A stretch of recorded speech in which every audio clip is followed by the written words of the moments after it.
دہلی کی سرزمین پر ایک بزرگ ایک اللہ والے رہتے تھے جن کا نام حضرت خواجہ قطب الدین بختیار کاکی رحمت اللہ علیہ تھا۔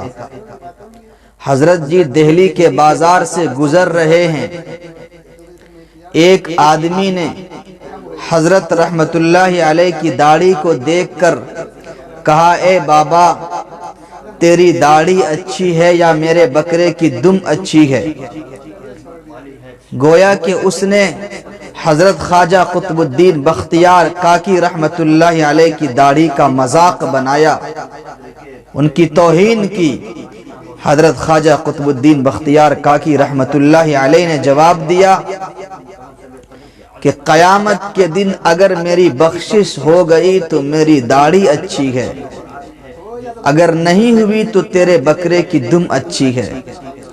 چنانچہ چند دنوں کے بعد حضرت خواجہ قطب الدین بختیار کاکی رحمت اللہ علیہ کا انتقال ہو گیا، فوت ہو گئے، اور اسی بازار سے حضرت جی کا جنازہ نکلا۔ جنازے کا گزر ہوا۔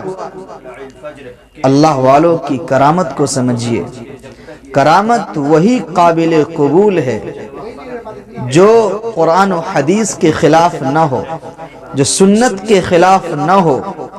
چنانچہ اسی دکان سے، اسی بازار سے حضرت خواجہ قطب الدین بختیار کاکی رحمت اللہ علیہ کا جنازہ گزر رہا ہے، اور جب اس آدمی کے دکان کے قریب پہنچا ہے جنازہ تو اس وقت غیب سے آواز آئی، اے نوجوان اللہ کا شکر ہے کہ میری داڑھی تیرے بکرے کی دم سے اچھی ہے، بہتر ہے، اس لیے کہ میری بخشش ہو گئی۔